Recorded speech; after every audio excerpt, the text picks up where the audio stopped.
your ball in the trees and then you lip out the putt. But if you've got a little time, then come and spend it with us, 'cause now you're listening to the Rough Cut. Hello. Welcome down to the Rough Cut Golf Podcast, where myself, Mick, and Jacob are going to be looking over the world of golf, picking up the top stories and then translating them in a way which is going to be informative, entertaining, and hopefully take up a little bit of your day and make it a touch brighter as the rain continues to wear away at the streets and our souls here in the northwest of England. It has officially rained every single day of 2026 in Great Britain, and we are just hoping for that one day where the clouds do part, the sun pokes through its smiley little face and warms us to our cold grey bones. But before we get into talking about Jacob winning his first PGA Tour event, about Team Europe going to Adair Manor potentially without one of their star players, we just want to thank today's sponsor of the podcast, Saily. Mick, talk us through Saily and exactly why people are not going to skip. Because they're not going to skip, because I'm going to give them information that is going to save them time, money, and hassle when they next travel abroad. Saily is a new eSIM service. It's an app which is brought to you by our good friends at NordVPN. Oh, NordVPN. Well done, Nord. Basically, what it means is that you can travel to over 200 destinations, and when you get there, your Saily eSIM clicks into play, and you will get really good rates instead of the horrible roaming rates that you would get with your local provider when you're here. So, Peter Finch, do you remember when we were at the Ryder Cup in New York at Bethpage Black, and we were sat in that 2 hour of traffic as they teed off on day two, trying to get to the golf course, and we flipped open the sports viewing app on our phone and viewed maybe 15, 20 minutes of people teeing off. Do you know how much I got charged for that by my free provider here in the UK? I do not know how much you got charged for that. I got charged £80 for that. Oh my goodness. Really? For that 15 minutes of viewing. I got charged £80 because I did not have a Saily eSIM. An eSIM provides... Exactly. An eSIM provides an internet connection wherever you travel to, and it saves you money on those horrible roaming fees, right? So I think I had in place my current scheme was like, if you use a certain amount, it's going to cost you like £5. And I used so much during that 15 minutes to stream the golf that it cost me 80 quid for that one day. Wow. Which was really horrible. That's actually incredible. It was probably the worst bit of the trip was when I got home and I got the message having landed from my provider where they said, well done for landing back in the UK. Here's your bill. Did they say at the top, because you didn't have Saily, we're going to charge you? They basically said, next time get Saily. Yeah. Now, this is how Saily works. You download the app. You don't need to buy any pieces of equipment. It works with your built-in eSIM on your iOS or Android device. You buy a plan. Like I said, there's over 200 destinations. So basically wherever you're going in the world, there's going to be a coverage for you. And then when you land, it automatically kicks in. So you land, it goes, Jacob, welcome to Portugal. Here's your local rate. Thank you. Don't get charged 80 quid for watching the golf on your phone. And how do they get our offer, Peter Finch?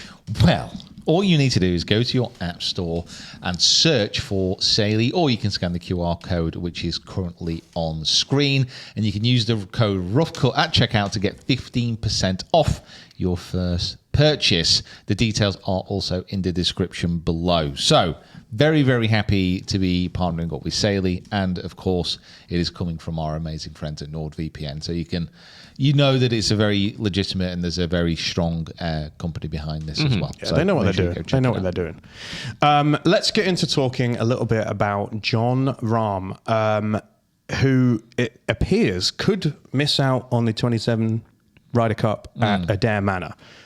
What have you heard about this story, and why is there some speculation going on that he might not make it? So if we just break it back down to what the main issue is. So when Liv started, there was this whole controversy, this whole furore. This is a man who reads. Over players from the PGA Tour or the DP World Tour going to play on Liv. Now, both the DP World Tour and the PGA Tour established a framework of fines and penalties if players went to live. Now, Jon Rahm went. He got paid an extraordinary amount of money. Like we're talking effectively, what was it, 300 million, Something like 400 that. million Yeah, dollars, yeah. or pounds. It was an exceptionally large amount of cash. And he got fined pretty much repeatedly from the DP World Tour for breaking their rules and regulations around joining live, as did other players. Fast forward past a Ryder Cup at Bethpage. We are now in the situation where we're looking forward to Adair Manor next year. Now, currently, Jon Rahm still hasn't paid any of his fines. He hasn't got any kind of releases secured through the DP World Tour, which means as of this moment, he's not a member of the tour. And as of this moment, he might not be playing at Adair Manor, which will be a huge loss to Team Europe because he is a fantastic golfer, but he's also a player which, if you wanted a player to like epitomize being in the Ryder Cup, what it means, the fire, the intensity, and someone who you would want on your team, Jon Rahm is that player. Like, you know, he brings that Spanish passion, which every single Ryder Cup team really does need, in my opinion. So, apparently, there has been behind the scenes work with the DP World Tour for players who have broken their kind of agreements with the European Tour, DP World Tour, to go play on live. It includes European players such as Tyrrell Hatton and some other kind of golfers as well who aren't involved in Ryder Cup selection anyway. But apparently, Jon Rahm has turned around and said, no, this isn't going to work and I'm not going to pay my fines. So, at this moment, and we do have to say here as well, like Jon Rahm and Tyrrell Hatton in particular, but also with the live players, the fine process and the punishments from going to live have been continually kicked down the road, in my opinion, so you know this issue doesn't come to the forefront of everyone's opinion and they can still keep playing in the Ryder Cup. Now remember, the DP World Tour, European Tour, they own the rights, they own the European team. So that's why you have to be a member of the European Tour to play on the Ryder Cup team for Europe. And you have to play in a certain number of events. So I don't really know kind of where this leaves everyone. So what is this? What is the offer that the DP World Tour has actually given? Yeah, so they've obviously come to these players that are, you know, competing in these conflicted live events, and they've essentially said to them that they've got to fulfill three things. One would be the fines, so they make sure they still need to pay those outstanding fines that, you know, we've all known that have been rolling, let's say, continue going on and on and on. The appeals, so a lot of these players, and this is where Rahm, I think, also is coming into it, is that they would need to withdraw all their pending legal appeals that they have over the DP World Tour. And then finally, participation, which I think, again, this also could come under why Rahm has rejected said deal, is they would need to compete in a stipulated number of events, but also provide media activities and promotions and vice versa. So I say Rahm has rejected this deal, and the estimated fines that he's expected that he would need to pay is around $2.5 to $3 million, which is a lot of money, but for a normal person, for a man who got paid $350 to $400 million to go join live, is not a lot. No, and I don't think it was dollars. I honestly think it was pounds. I'm gonna check because it's a few years ago now. And I wonder if they've been, you know, like compound interesting up as well. Like, maybe going up every time he plays in a live event. You know, it's very likely that they could have gone up from the initial fee that he was charged. It's because as I say, up to £450 million. Okay, or $500 million. Okay, so with that in mind, it doesn't feel it's pocket change. Yeah. Like with that in mind, and obviously we have no idea how kind of Rahm's contract will be structured. Like he might get that on installments, he might get it up front. I think that was the sentiment, that he might have got a larger proportion of it up front. So yeah, to play in the Ryder Cup, and this is not me speaking, this is off sentiment from Ryder Cup players, and I might be presuming here, but I'm pretty sure Rahm was quite vocal in this as well, about saying how American players getting paid, for example, to play in the Ryder Cup was a disgrace, and the European team would never do that. You know, a lot of European players came out and said, "Yeah, we will effectively play for we would pay to play in the Ryder Cup rather than getting money.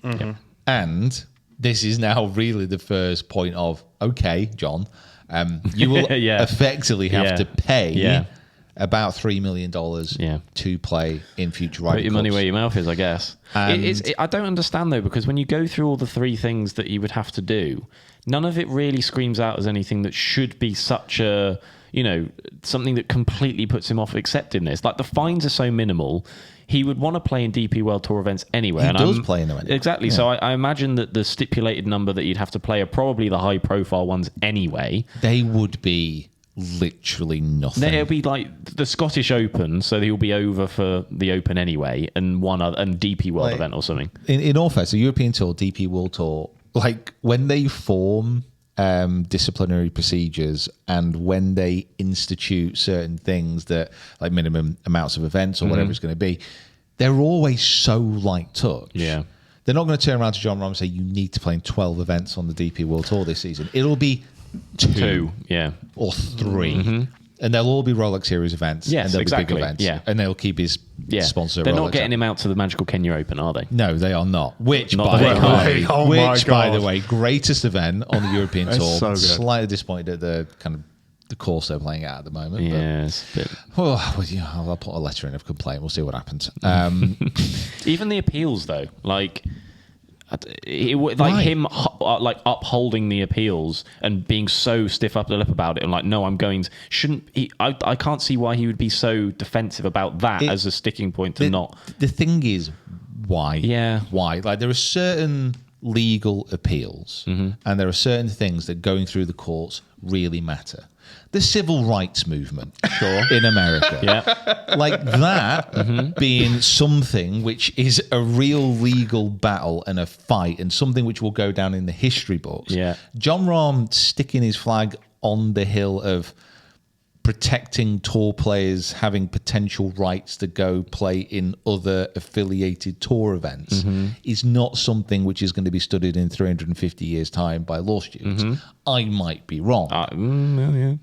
And it just feels like you've got so much money, and it's horrible. Like, as Brits, generally, money is like, we don't like talking about money. No. But when it gets to you've been paid $500 million, and a tour is saying, okay, to play in the Ryder Cup, which every single Ryder Cup player, by the way, this has been shown numerically, when they play in Ryder Cups, through sponsorships, through exposure, through deals, through all the attributed factors that come from playing in a Ryder Cup, you make millions and millions and millions from playing Ryder Cups. So he will earn that money back. Like, even if it was $5-10 million fines, he will earn that money back. That is not a problem. Go and win a couple of events, and you're halfway there. He's basically earned that in his first 2 live events this year. Yeah, in which he finished second both times. Which is just baffling how he's still not won on live. But he has won the individual standings, which I'm pretty sure he won like a $15 million for. That's the thing. Like, we're not even counting the prize money that he's won. Like, he has this money. If he doesn't have the money to hand, he needs to get a financial advisor. And where has it gone, John? Figure out where these investments are going. My thing is I'd say the point I'm trying to get to, I guess, is what is it that has stopped him from why has he rejected it? Okay, so I've just tried to do a little bit more digging to work out why he has rejected the DP World Tour's offer. They need him to pay his fines immediately, which, like we have just said, he can be fine. He can definitely do. He needs to have committed to additional stipulated tournaments beyond the standard minimum of 4. So you have to play 4 in order to keep your DP World Tour status for the year. He has to drop all of his appeals, which again we're saying should be something simple. But this is the sticking point, I think. Rahm reportedly refused to let the tour dictate his schedule and insists on playing only the bare minimum of events. So he doesn't want to be told which events he has to go and play in. So by giving in, he would be giving them access to his schedule and say, you need to play in this one, and this one in order to get it done. Now, the only other thing which he might be holding off for is his current appeal allows him to remain a member in good standing whilst the case is pending. Yeah. So if he leaves his appeals up, he's still in good standing, innocent until proven guilty type job, which is why he was able to play in the 2025 Ryder Cup at Bethpage without paying his fees. He may be betting that a broader peace deal between the PGA Tour, the DP World Tour, and the Saudi PIF will eventually absolve him of his crimes, and he won't have to do anything. Well, I think we kind of felt like that was the thing of him going to live in the first place, is he thought that they would all just sort of marry up and come back to each other, which, to be honest, right now, doesn't seem like it will happen. Well, so PGA Tour have got their kind of investment, which, and I think it was announced yesterday, the kind of PIF have got another $500 million to kind of keep the tour going as well. So, they're not going anywhere. But like I said, you know what? Playing devil's advocate a little bit, one of the biggest issues that players that went to live had with PGA Tour, DP World Tour, whatever it is they were saying, I'm a pro golfer. I've qualified for the PGA Tour. I've qualified for the DP World Tour, but I am my own player. I'm not being paid by the PGA Tour. That is a platform where I could go play events. Correct. I'm a member, but I'm not contracted or owned by the PGA Tour. So he was saying, you know what? I don't agree with that. I should be able to play kind of wherever I want to. He did sign for Live, which that's more of a contract, the way that they are based. Yeah. But I kind of understand the point that, as a pro golfer, you should be able to kind of play in events when you want, where you want to. Yeah, so is he like a soul trader or like a... That's what he's saying. He's almost like... Yeah, how does his business... How does he... Yeah. It's like a soul trader. He's been contracted to do a... No, he's not been contracted. No. It's a very weird... it's kind of like a very weird situation when you put yourself out there as saying, I'm a professional golfer who can play in whatever event that I want as long as it's a tour which I've qualified for. Now, I can understand the arguments from the tour's point of view where they want to secure and say, okay, Jon Rahm, you are a PGA Tour player. These are the events of the year. If you want to remain a member of the tour, you've got to play in a minimum amount of events, whatever it's going to be. I get each side, and I do kind of get Rahm's side as well. But at the same time, I really don't see why it's an issue to be paying this fine, being a member of the DP World Tour and playing in the events that he's going to anyway. Because he's going to be playing in the Race to Dubai stuff. Yeah. He'll be playing the Rolex Series events. Yeah. He always plays the Madrid Spanish Open. That's the thing. Is saying if he's going, I don't want you to have control of my schedule, but then surely to God, the things that are down on that list are things he would be doing anyway. But maybe because we're just saying that they probably won't put that many lined out. Maybe one of them is the same weekend as a live event, and he doesn't want to do that one. Or maybe three of them are over. Maybe they've on purpose gone. It's the same weekend as this other thing you want to be doing. I honestly don't think they would.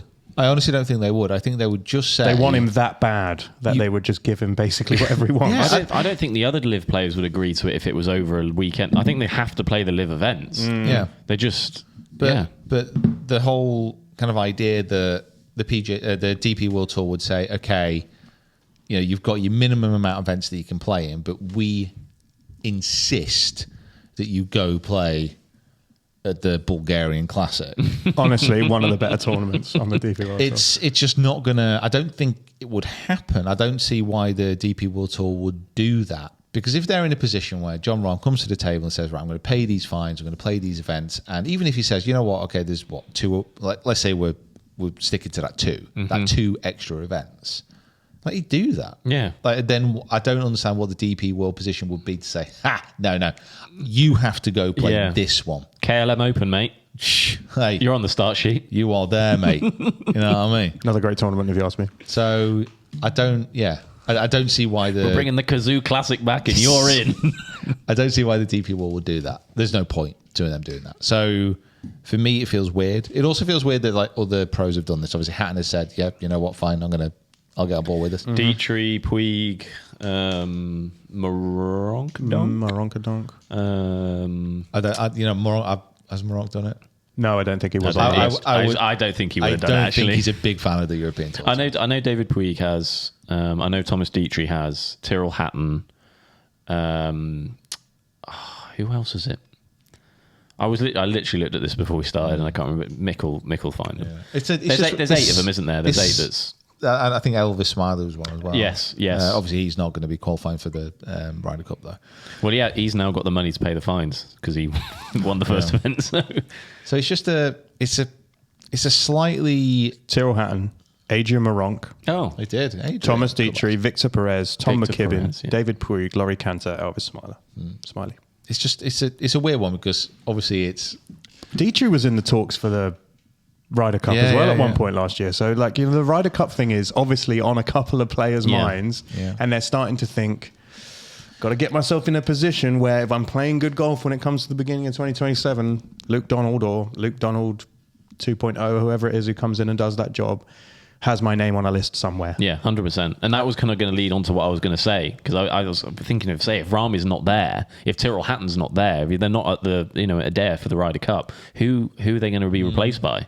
And that's the main thing, which I suppose is a Ryder Cup fan and a Team Europe advocate. You want Rahm to be there. Absolutely. And that ultimately, like, no one can say to Rahm, just pay it. Like, it's his money. He can do what he wants. It's his life. It's his prerogative. But from a Ryder Cup perspective, like, we want him there. Like, we want to see him play because he's such a good golfer. And he brings something that would be missing if he wasn't. So, yeah. So let's go off Jacob's question. Say he's not allowed to play in the Ryder Cup in 2027. Maybe Hatton's not allowed to play either. Who do you replace these players with in order to give Europe the best chance? I guess it's who do you think is going to be the next man up now? Because if there's if these places are becoming available, it's going to be easier to kind of find these these opportunities.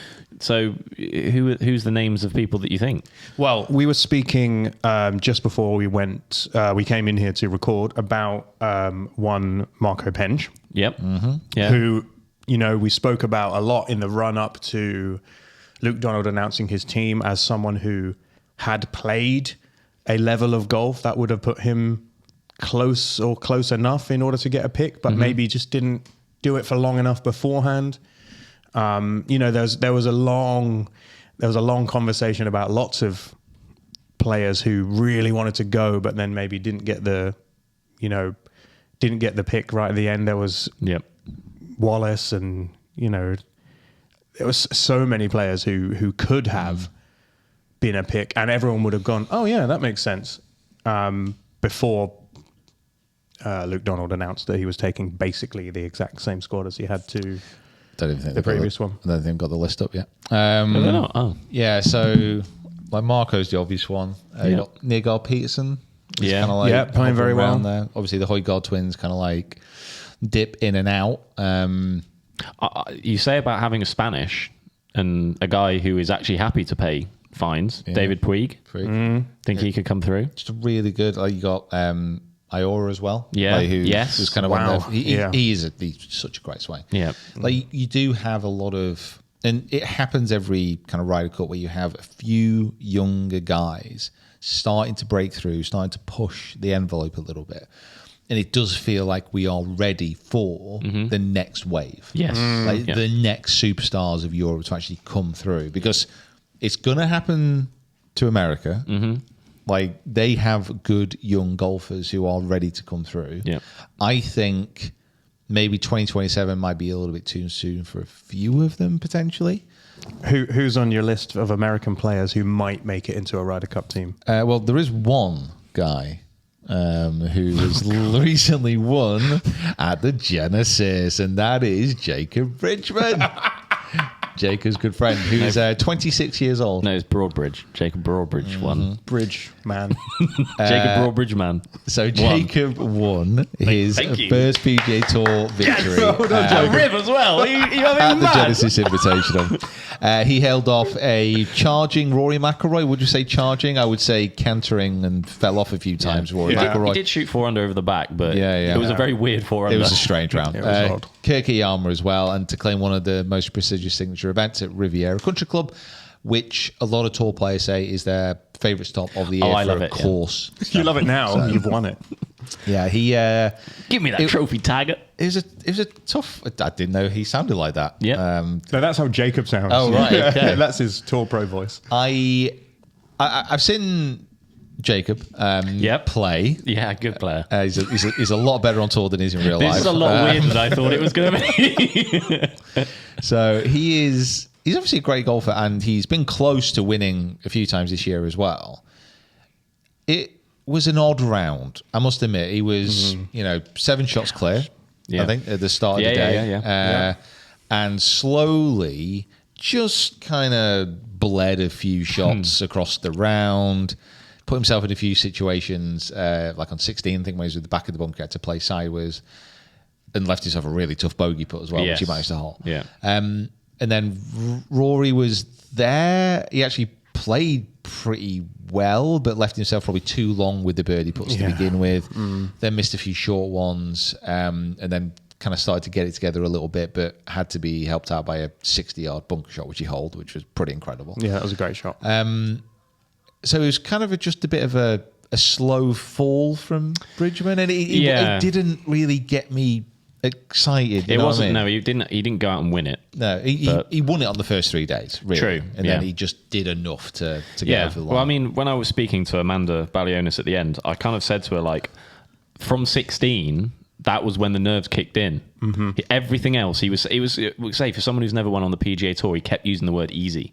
Oh yeah, it was easy. It was easy. It was easy. Wow. And it was only till on the 16th when he stuffed it in the bunker on the par 3. And he suddenly goes, "Oh, and then wow, he went, easy." oh wow, and it's really not easy now. Yeah. And he was saying before as well with the putting on the last few holes, like the amount of putts he left short and short by a distance as well on 15 footers. It was when he was talking after, like he said that the feeling had gone. He just lost the feeling in his hands, and it was almost just like he was hitting it and hoping it just got to the hole. And it was almost the first time, because almost as well when you see kind of first winners or new winners winning, these younger guys, they almost just don't even show nerves anymore. It's almost like they just go out and do it. This was the first time I remember watching someone and you could see the occasion and the realization that he's getting so close to the line, coming in, setting in, and his body almost taking in that information and reacting in the way it did. But I'm glad he did. I'm glad we did it. Well done, us. Well done, Jacob. Us, Jacobs. There's not many Jacobs in the world that are like at the peak of their powers. There's Jacob not. Elordi. Sure. Is he on Corn Ferry? Yeah. Yeah, he's a good player. Left-handed. Cool. Famous Jacobs. Here we go. The 340 left himself on the last was twitchy, but like I said, he actually holed all throughout the round, like 3 to 5 foot putts. He holed pretty much all of them, and his putting throughout the week was really good. Was very aggressive. It was just a pretty dominant 3-round performance, and that was good enough. We've not played Riv. No. And we can only go off. Not without trying. We can only go off what players have said. Is it me? Is it me? Or is that one of the most overrated golf courses that you see? Not if you ask Adam Scott, because he loves it. The thing is, every single player raves about it. Yeah. So I know that when I'm watching it, I am not seeing what you get from what playing. you actually get from playing it. Yeah. I 100% understand that. I know that, but I'm just like looking at it. I'm like, I'm not like every year I come round and I kind of say, "Oh, Riv, it's great," and everyone loves it. But I'm looking at it. I'm like, do I actually believe what I'm saying? There are a few memorable or notable things about it. That first tee shot down the hill is iconic. They've got the par 3 with the bunker in the middle, which causes players to panic when they're not on the right side. They've got that split fairway. Mickey Mouse. Mickey Mouse. But are those... The last is kind of pretty memorable as well. Yeah, but are those things that actually make a golf course good? Or are people saying they like it because it's Tiger's tournament and they want to be nice to him? The location obviously makes a huge difference as well. The exclusivity of the course and all the rest of it. And I don't know. I look at it and I think I get it, but I don't really believe I do. So hopefully one day we'll get out there, we'll play, we'll film it, and we will figure out. Is this the start of the ploy to actually getting on the course? God, yeah, That's yeah. going like, You I ain't- don't think you I ain't all like that. it. Yeah, You ain't all that. I don't think it'll work. clip it. You ain't all that. Well, there's only one way to sell this. Yeah, Yeah. I have to experience it, Yeah. otherwise I'm. Apparently, starting beef with like things or people is the way It forward. works, So yeah. let's start a big beef with Riviera. Start a beef with a private jet company or something else. Yeah, You'd want them on side. Surely you want the guys at Riv on side. You wouldn't want your private jet kicking you out halfway during your trip, though. Oh, you don't want to be kicked out halfway around Riv either. I think it's a long walk back to the Getting clubhouse. kicked out after 9 holes of Riv is a lot less risky than getting kicked out at 30,000 feet, in my opinion. back nine's not worth playing either. Anyway, so at its average. would have to see it to know. To be honest, I just don't know. I just don't know. I do know what you're saying, because it is obviously it's a signature event. It's a signature course. You know the name. Obviously, apart from last year, they return. You see it every year. But, you know, I think I would even struggle to say, like, oh, you know, because obviously with Augusta's obviously, you know, at the very top, old course, places like that, where you are very much like the 9th of da-da-da. Or, Yes. you know these kind of moments. But Riv doesn't really, for me, doesn't really have that hole or that kind of, apart from knowing the 18th with the clubhouse out on the side of the hill and all. Apart from that, not really. You got the 6th with the kind of bunker in the middle of the green. yeah. Cool feature. Yeah, very cool. You know, the 10th is the drivable par 4, which is, you know, for me, from what I've seen, I think people really like it because it's a great tournament course. It's hard. You play holes certain ways. Yeah. You know, there's kind of really set strategies in play. So as a viewer, you're like, he's going to take it up the left fairway here. So I kind of get it from that point of view. But and I'm not just trying to be like facetious and say it for the sake of it. I'm just not sure I understand the full weight of excitement around the course. Did you before? Well, I'm sure we'll get back on the thing. But did you see the Victor Hovland tree? Oh yeah, that they planted so it Yeah. couldn't go down Yeah. the other fairway. Yeah, That just tells me everything I need to know. Yeah, they're petty. Yeah. Yeah. Sports. How dare you exploit our golf course? Yeah. Let me put this massive tree in the way. God, it's I love how embarrassing. they tried to put a board in last year. And he was there like, was a "Cool." massive schoolboy. He was like, I'm still going over that. That's not stopping Yeah, me. he's like, brother, I've got 10 degrees of launch. one thing which probably made it a little bit less exciting this year was because it was so soft. Yes. Oh, yeah. yeah. It was very Yeah. wet, yeah. I think it plays Yeah. differently if it's firm and fast. As far as what old Jacob got, he got 4 million winners check. What?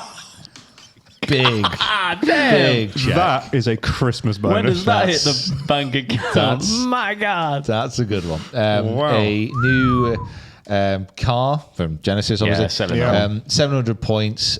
He's number 1 in the FedEx Cup standings, which is nice. Yeah. I don't know what's happening to the FedEx Cup this year. It's probably all going to change again. And he's entering the week at number 52 in the world, and now he's projected to move into the top 25. So it's been quite a rise over the last few years. Him and Patrick Good. Reed fighting out for top 25 in the world. Well, 2 best players in the world right now. And secured his PGA Tour playing privilege to 2028 and spots in the 2026 Masters PGA Championship. Oh, of the that's a players. good Yes. day, that, innit? So the exemptions are a big Wow. one for someone winning their first tournament on the PGA Tour. Not only do you get to stay on the PGA Tour, congratulations, 2 more years, but you also get invited to this year's Masters, this year's PGA Championship, and the Players. Yeah. Wow.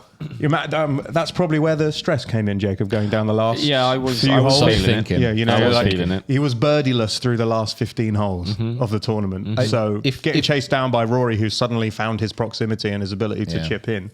That was a good putt by Rory on the last. But yeah, Rory it was weird. Yeah. Nick Dirty So, called it as well, didn't he? He just- was like, you know this is going in. Yeah, explain.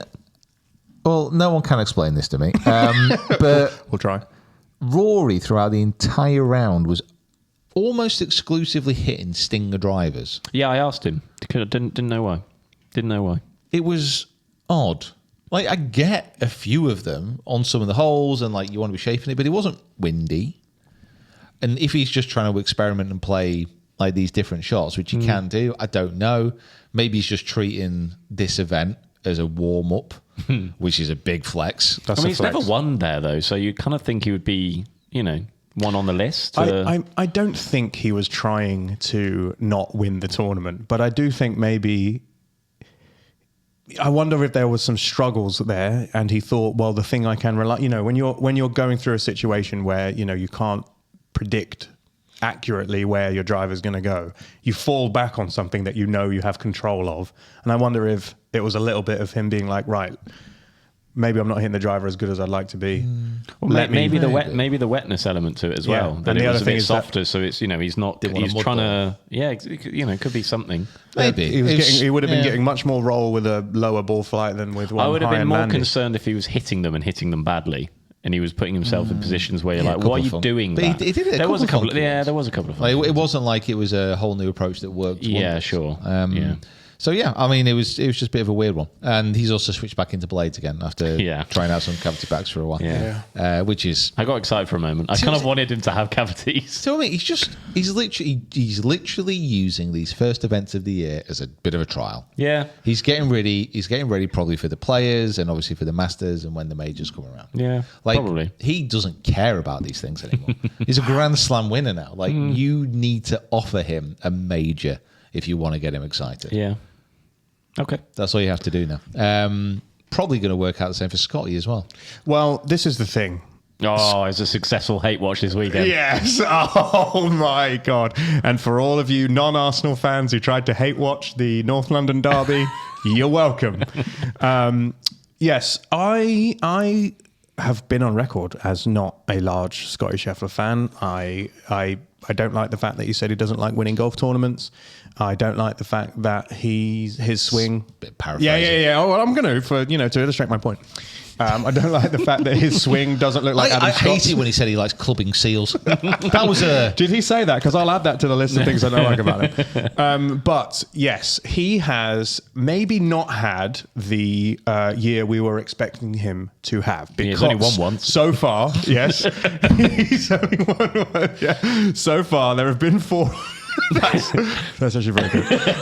This is very good. He's only won once and extended his stay as the world number one to approximately 41 years by the start that he's had. But no, carry on. No, I accept that he has had a successful year by normal PGA Tour player standards, but he is not a normal PGA Tour player. He is the world number one. He, is breaking and tracking across records all over the place. And he just hasn't quite had what we would have expected from him in the first few events of the season. So the reason being, his Thursdays are ruining his Thursdays are ruining his ability to go and win golf tournaments. Yeah. How is it possible that someone so good can shoot a 74 on a Thursday at a signature event on a wet golf course that would suit someone of his skill set? I have it on just really good authority that he is desperate to have some kind of challenge. Right. Yeah. So all he's doing, he's just putting himself. He is effectively turning himself into a plus handicap golfer against scratch golfers right now. So he's giving himself, a 10-shot deficit to the leader on day one. And then he's like, all right, can I hunt them down? And to Mick's point, I do have to say, Riviera, the start of this year has been awful. He finished tied 12th, which is ends a historic run of 18 consecutive top 10s. To finish 12th in an event is poor. Yeah. And it's obviously a sign of his inevitable downfall.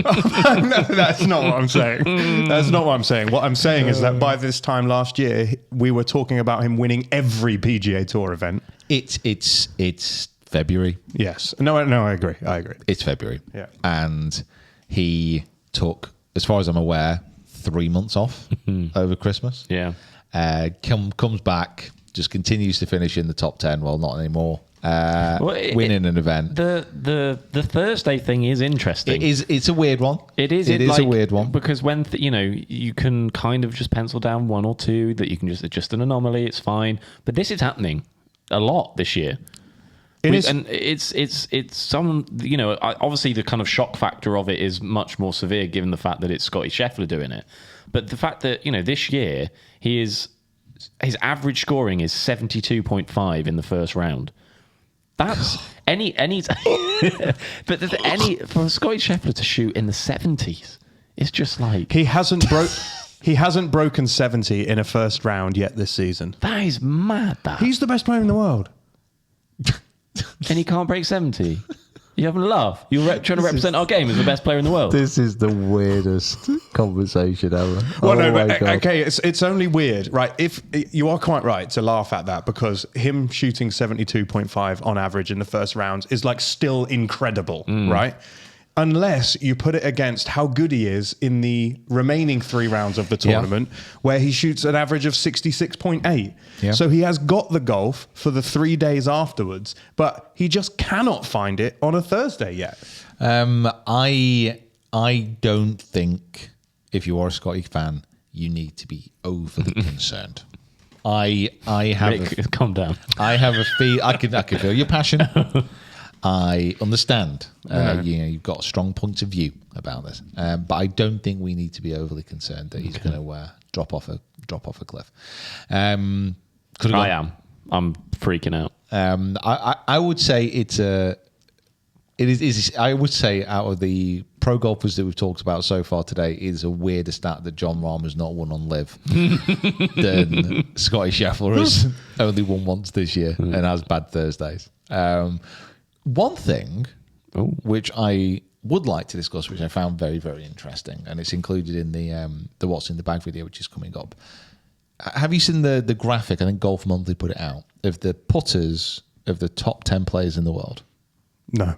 Okay. No, I've not seen this. We'll throw this up now. Be a nice little social clip for you here as well. Oh, thanks so much. There is something which is happening within the world of golf, the world of professional golf specifically, which I think you could trace back not accurately, and it's only tangential to the overall theme that we're seeing here. But when Rory said to Scotty, shift to a mallet because you need a little bit more forgiveness. Yeah. Now, the top 10 players in the world are now all using mallets. Okay. They're all using mallet putters. Yep. So, it is my humble opinion that the ground has shifted. Yeah. That bladed putters are not dead, but they are being placed on the endangered species list. Sure. Along with blades, do you think? Well, no, Rory switched back into it. So everyone's going to go back to blades now. To be honest, this is something that I thought took way too long to actually happen. I mean, not being a fan of a bladed putter, apart from the look of it, and being the kind of... that's the only things I've ever felt they've been useful, is just to say you have one, to have it in the bag, and it looks nice. Outside of that, I don't ever really see why or what you gain performance-wise from a blade as you would to a mallet putter. And the pros to the cons of having one over the other. What you gain from having a mallet in the bag and what it saves from what you can't get with a bladed putter obviously outweighs. So to me, this move and this change for all these top 10 players using one is the obvious move, is it not? I 100% agree. Okay. I have absolutely nothing to add to that. But you are a blade fan. You like a bladed putter. Blade merchant. Blade merchant. A blade merchant. He's a samurai of golf, our Finch. Yeah, sure. I'm sure you'd be happy with that. So you must look at it from... Do you look at it just from that perspective as well? As it's like, oh yeah, they look cool, but that's about it. Or you try and educate me on why people would go for a bladed putter? Because Tiger Woods uses one. Yeah, so people have won with them. So with a bladed putter, Listen. Right. So with a bladed putter, one of the biggest advantages that you have is it's a simple design, which for certain golfers is very easy to line up because you just have a square edge. You know, there's nothing to distract the eyes going backwards. And if you can line that putter up, even if you use an alignment aid on the ball, so you can set it up at a right angle. If you don't, you can just set the putter up. And I think for many years also, you do have to go back to this, if you have Tiger Woods using his blade pull or the rest of it, you also have a history and a legacy of bladed putters being better, Okay. bladed putters being nicer, being used by the best golfers.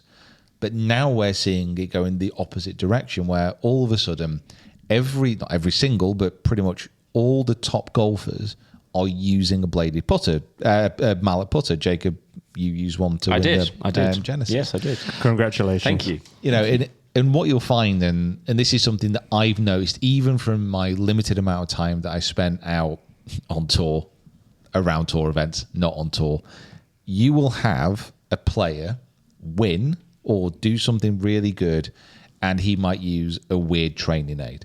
Next week, there's 50 of those training aids out on that range, and it's not going to escape people's notice that as soon as Scotty struggles with his putting, shifts to a mallet, and becomes a dominant force within the game with a marked improvement in his putting, people are going to look at their own setup and go, I'm not sure this blade is doing it for me anymore. Yeah. Because it doesn't, and also with putting, it doesn't take a lot of slight misstrikes to cause a big difference in putts. Yeah.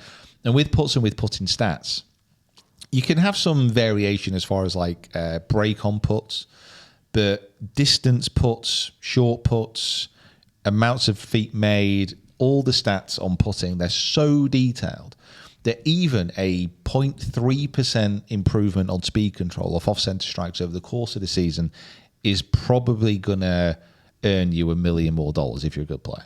Wow. It's going to make a big difference. Yeah. So even those slight changes and those slight improvements, especially with speed, because that's where this comes into account. Like if you return a bladed putter straight with a square face to its intended target, strike it out in the middle, there's not going to be any difference between that and a mallet. The difference is when you strike it off-center with a mallet, you have more forgiveness, and that forgiveness translates into a more consistent speed. It's the speed of the putt which the players are going to want. Yeah. Like if you return a putter, a bladed or a mallet putter which is aimed 2 degrees to the right of your intended target, it's going to go 2 degrees to the right of your intended target. It doesn't matter what design you use it. It's all about consistency of speed control and forgiveness on the off-center strikes. Yeah. When was the last time you used, for an extended period, a bladed putter? I used, I think we have got one over there, like an old Odyssey number 2, which has like a really long blade length, and I used it with a claw grip, and I just found it quite easy to line up. But then last year when we had that lesson with Phil Kenyon, when we did all the analysis, it became apparent that, you know, a nice clean blade is good, but I need a long alignment line along the back to really line my putts up better. And did you see a big difference going from that more bladed design to the mallety shape that you play now? I mean, I had the lamp putters in between, so, you know, that's a bit of a difference as well. They're pretty big and beasty. I would say that the biggest difference for me with my putting, and considering what an unbelievable putter I am right now, Absolutely.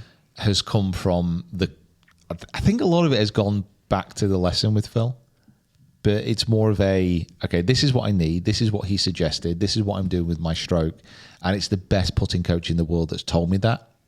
So I'm going to trust it, and I am now going to believe that I have all the tools to be the best putter in the world. Yeah.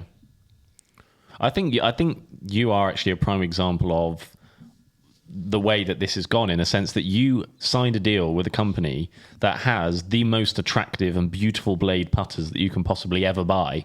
And you could be head turned to all the shining lights of the Scottie Cameron, but actually listening and understanding no, this is probably the thing that you should be using, because not only does it give you the best results, but it's what you use best. But the nice little shiny Scottie Cameron's in the corner going, remember us? I am more than happy using a Scottie Phantom. Like, they are still a great looking putter. You've just turned into a merchant. But I know what you mean. Yeah. The combination of the two, you've got the beauty of the Scottie Cameron, but you've also got the forgiveness of the bigger head. So you're whipping out a Newport too. Yeah, exactly. But then also is not to say that the mallet putters they make now are actually good looking putters. Yeah. It's just that a Scottie Cameron blade is a Scottie Cameron blade. Yeah. No, I know what you mean. It's not Terillium, is it? But do they have... Got one of those next door as well. Good Lord. Do they have... Might have to cut that out. No. What? Do those putters only have that reputation because of players like Tiger and because of the history of the game? We grew up, everyone playing a bladed putter. You know, were the bladed putters better, or were the best players in the world just all using one? I think about it. I think it's just more to the point that just mallet putters weren't necessarily such a thing. Yeah. Like, I think all these manufacturers probably put so much time and effort around their putters to the blade design and making them as best as they could, and that's what the players went for.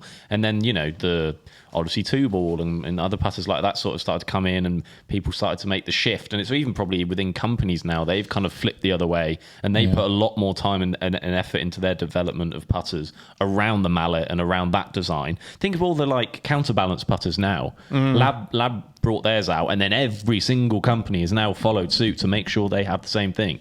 You know, I guess it's just that kind of industry shift as well, not just It's also with a mallet design, you have, as a club designer, with a mallet, you have more scope to make change. You got more space, you got more real estate, more body. Yeah. Like with a classic like Newport design, Newport 2 design, you know, it is a beautiful blade. You can do different heel to toe weighting. You can have different face inserts.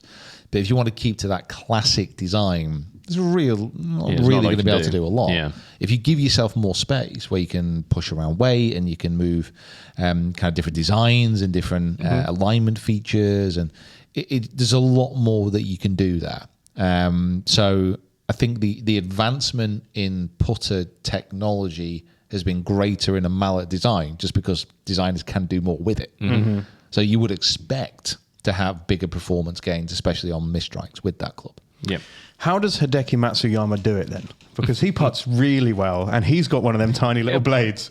It'll be right for some people. I'm sure I saw a picture of this. Oh, hang on. Oh, God damn. Hideki So Hideki, with a lab. so Yeah, which player, if they came out with one of those huge backed putters, would be the weirdest one to see? Hideki. Tiger definitely. That would be very... Tiger would be very odd. So Hideki is a psychopath. He has 400 custom Scottie Cameron putters, largely consisting of the Newport 2.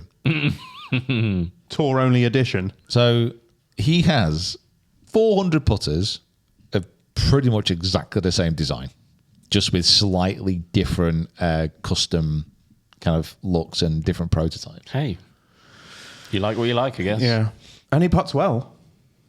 He does put well. I don't think it's his superpower, though. No. Do you know, he just hits it close enough for it. Hideki's superpower is hitting it to 6 feet and dropping his club. Yeah, he's been doing that for years. Driving it 300 and dropping his glove to the centre of the fairway. Yeah, I was so annoyed. It bounces past Rory. 400 is a custom lot putters. of Yeah, putters. it's a lot of putters. I need to start getting on them. I need to start getting Is more. that what you want, 400? Matsuyama can't have more putts than me.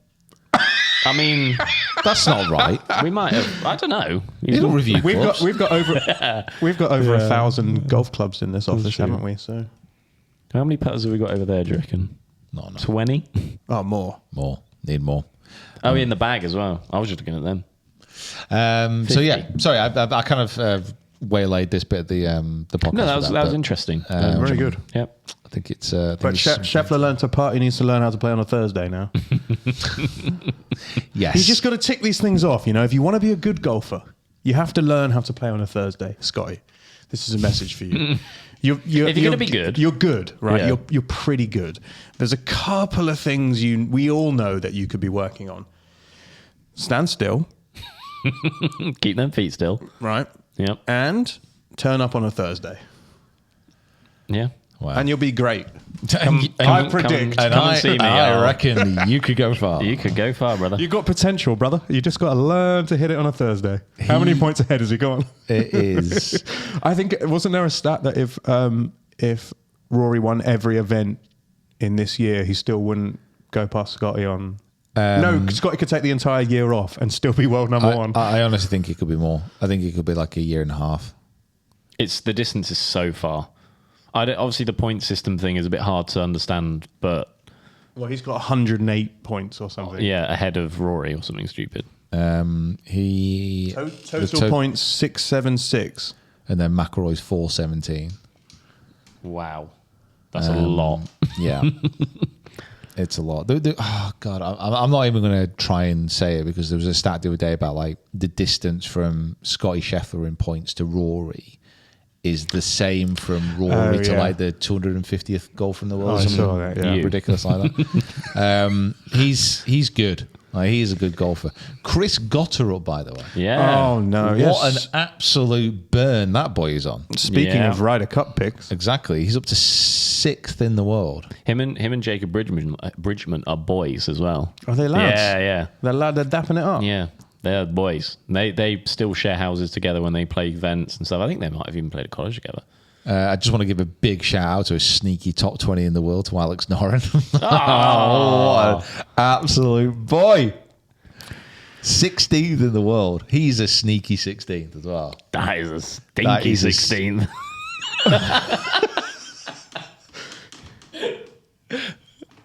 Alex Alex Noren, the 16th best player in the world. Yeah. Okay, sure. It should be top 10. Oh, sure. Has he played this year? I don't know what he's got there. Patrick Reed up to 18th. Yeah, that shows you what not playing on Live does to you. Wow. This is just like... Thing is, you think there's some Bridgman's up names to 20th. Oh, yes. 20th he is. I know I am. I don't know what you're telling me. I think for like future Ryder Cup stars as well, like the American... If you're looking at like people to replace kind of who's there, I think Gotterup. We won't count like Spawn or Griffin because they were in last time. Okay. We'll say they're Ryder Cup players, even though they might not be back in. Keegan Bradley. You got you got Bridgman. You got Mav McNeely. Yeah, almost got in last time. Yeah. Ryan Gerrard, who I don't know too much about, but actually was here. Did Gerard? Did he just play at the Magical? No. There was an American player right up the top. Can't remember who it was. Sean Crocker. Pearson Coody. I don't know. Michael Thorbjorn. He's Kirk Kitayama. Why not? Yeah, in my head, I'm like, Old. Old has Gone. been. Yeah. Jake Knapp. Yes. Can I talk about Jake Knapp for a moment? you've got 10 minutes. Oh, Talk to me about Jake Knapp. Jake Knapp is playing some seriously good golf right now. He's finished in the top 10 the last 4 weeks. And I've bet on him twice. So what you're saying... So you're happy because you're bringing me home some money. So what you're saying is he's having a great week for me. Trust me, I ain't retiring on it, but it's you know... Well, you just won 4 million. Keeping it. That's true, yeah. Yeah, Jake's on a bit of a... He's playing really good. I think it extended it to last year. I think his last finish last year was T11. So he's finished top 15 the last 5 events or something. He's 6th or 7th in the FedEx Cup. He finished T19th this weekend. Yeah.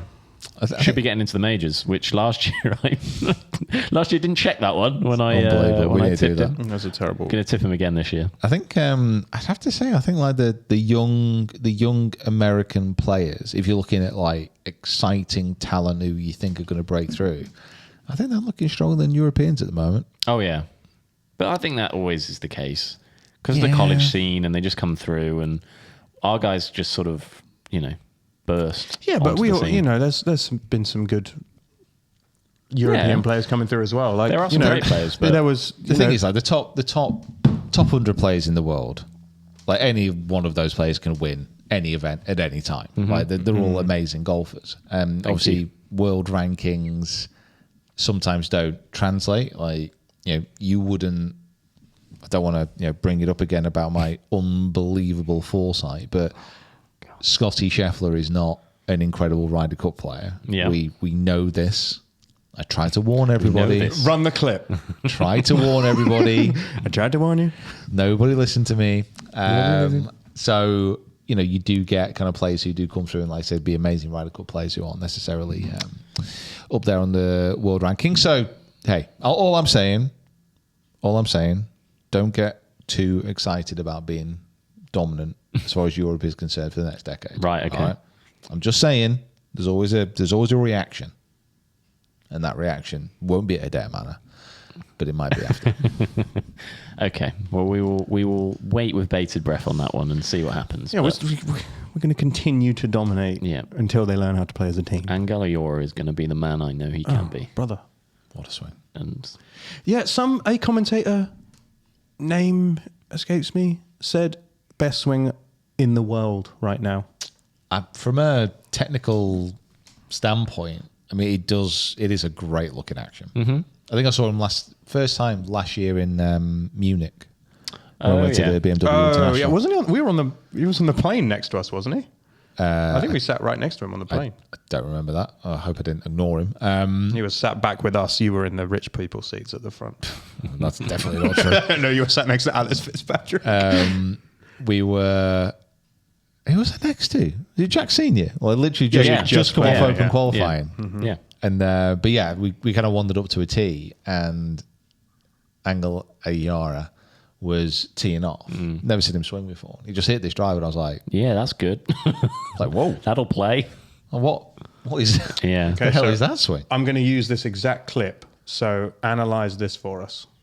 Oh, wow, we've got some. It's from 2025. This is so very athletic setup. What you'd expect from a young man. Big turn.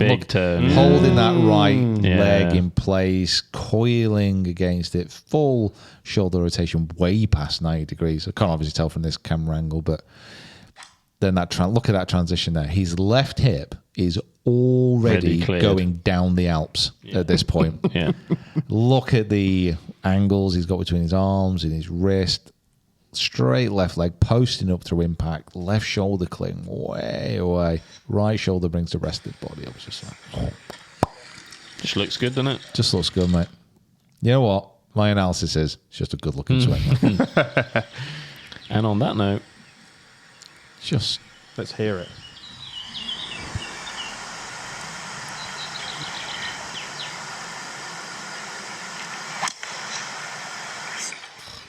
TaylorMade drive. It sounds horrible. We'll leave that in. Stink. Oh, that was that QI 35 monstrosity from last year. Right, yeah. Jeez. Anyway, guys, thank you so much for listening and for watching the podcast. Hopefully you've enjoyed this meandering wander down the lane, which we call golf. And I've not moved this thing all day. And at the end, I'm a donkey. See you next time.